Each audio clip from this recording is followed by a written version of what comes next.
माळ समाजाविरोधात भडकवण्यात जाते अशी एक कुठेतरी समाजामध्ये एक भावना निर्माण झाली.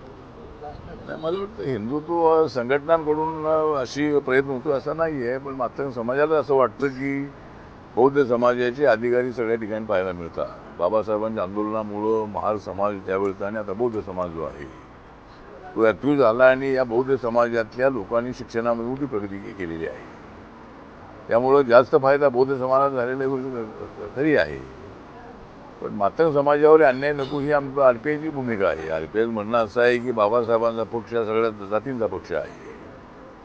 सर्व दलितांना एकत्र आणलं पाहिजे ही बाबासाहेबांची इच्छा होती आणि त्यामुळं मातंग समाजाला त्यांचा हिस्सा मिळाला पाहिजे म्हणून लोकसंख्येच्या प्रमाणामध्ये जर आरक्षण दिलं तर मला वाटतं की काय त्यामध्ये अडचण जाणार नाही.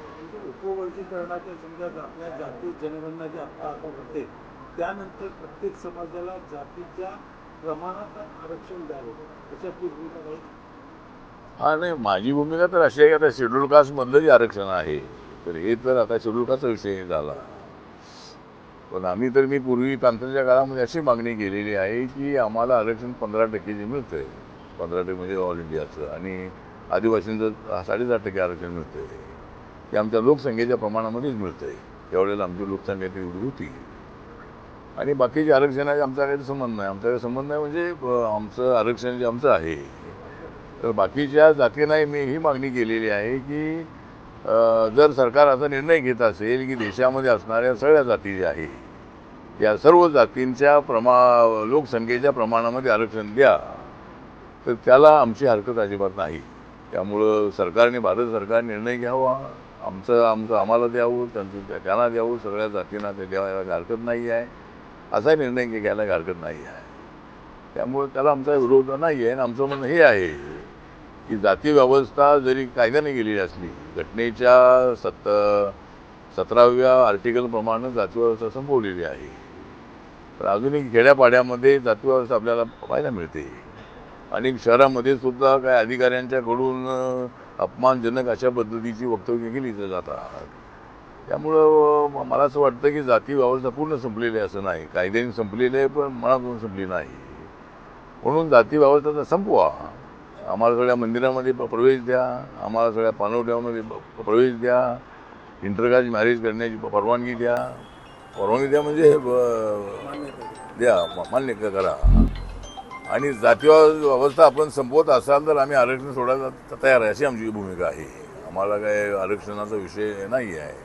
पण पिढ्यानपिढ्यापासून आम्ही गावाच्या बाहेर राहिलेलो आहोत, शिक्षणापासून आम्ही वंचित राहिलेलो आहोत. आता कुठं आम्हाला शिक्षण संविधान लागू झाल्यानंतर आम्हाला मिळालेलं आहे. त्यामुळं आता आम्हाला काय मिळतंय तर आमच्याबद्दल अभियोजन घेण्यात येते, याला कशाला पाहिजे त्याला कशाला पाहिजे. त्यामुळं या आरक्षणाबद्दल आमची भूमिका साफ आहे की सर्व देशातल्या लोकांना त्याचा फायदा झाला पाहिजे सगळ्या जातींना आणि आमचं आरक्षण सोडून बाकीचं काय करायचं कोणाला द्यायचं ते द्या असं आमचं म्हणणं आहे. त्यामुळं ठीक आहे. ज्या पद्धतीने आपण बघितलं आपण राष्ट्रीय राजकारणात आहात, भाजपासोबत आहात, महायुतीसोबत आहात, परंतु महाराष्ट्रामध्ये आपण बऱ्याच वर्षांपासून मागणी करतात की आपल्याला महाराष्ट्राच्या सत्तेमध्ये आपल्या RPIला कुठेतरी जागा द्यावी, परंतु त्याकडे कुठेतरी कानाडोळा होते. विधान परिषद असतात तिथे सुद्धा आपल्या पक्षाला स्थान दिलं जात नाही. तर आपली इच्छा, आपले जे म्हणणं आहे ते बरोबर आहे की रिपब्लिकन पक्षाला सत्तेमध्ये योग्य वाटा मिळत नाही आहे. मला सत्तेमध्ये वाटा मिळालेला आहे पण ज्या लोकांच्यामुळं ज्या कार्यकर्त्यांच्यामुळं मी दिल्लीमध्ये गेलेलो आहे त्या महाराष्ट्रातल्या कार्यकर्त्यांना सुद्धा सत्तेचा वाटा मिळाला पाहिजे ही मागणी मी अनेक वेळेला देवेंद्र फडणवीस यांच्याकडे केलेली आहे. अमित शहा साहेबांशी मी चर्चा केलेली आहे आणि आपल्या पक्षाला अनेक वेळेला डावलण्यात येतं, एक ही जागा अनेक दिली जात नाही आहे. त्याचं कारण एक हे आहे की माननीय एकनाथ शिंदेजी आणि अजितदादा पवार यांचे दोन मोठे पक्ष आमच्यापेक्षा ते BJP सोबत आलेले असल्यामुळं आणि BJPमध्ये काँग्रेस पक्षातले आणि सगळ्या पक्षात लोक मोठ्या प्रमाणामध्ये त्या पक्षात आल्यामुळं त्यांची अडचण झालेली आहे की आता याला द्यायचं की त्याला ते द्यायचं. त्यामुळं आमची अडचण झालेली आहे. पण आमची मागणी आहे की आम्हाला एक MLC मिळाली पाहिजे. आता आम्हाला मिळालं तुमच्या वाट्याला यायला पाहिजे. नाही, एक MLC आणि आम्हाला 2 महामंडळाची अध्यक्षपदं द्यावी ती मागणी आम्ही केलेली आहे. देवेंद्र फडणवीस यांनी मान्य केलेली आहे. जेवढे आता महामंडळ होती त्यावेळेला नक्की RPIला 2 महामंडळे मिळतील अशी अपेक्षा आहे आणि 40-50 तरी आम्हाला जर मेंबर मिळाले तर प्रत्येक जिल्ह्याला एक तरी आम्हाला ते देता येईल. तर त्याप्रमाणे आणि आता ज्या 5 ज्या गव्हर्नर नॉमिनी जागा आहेत, 5 जागा, त्यामध्ये एक जागा आम्हाला मिळेल अशी अपेक्षा आहे. कारण असं आम्हाला असं देण्यात आलेलं आहे. त्याला आता एक प्रश्न मला पुढं जायचा आहे. हां, दुसरा एक विषय आहे तो क्रिमी लेअरची उत्पन्न मर्यादा 8 लाखापासून ते 15 लाख करावी अशी काही मागणी अनेक लोकांची आहे. तर त्याच्या संबंधामध्ये नीती आयोगाबरोबर चर्चा करू आणि हा आमच्या भारत सरकारच्या कॅबिनेटचा निर्णय आहे. त्यामुळं लोकांची मागणी मात्र नक्कीच ही आहे.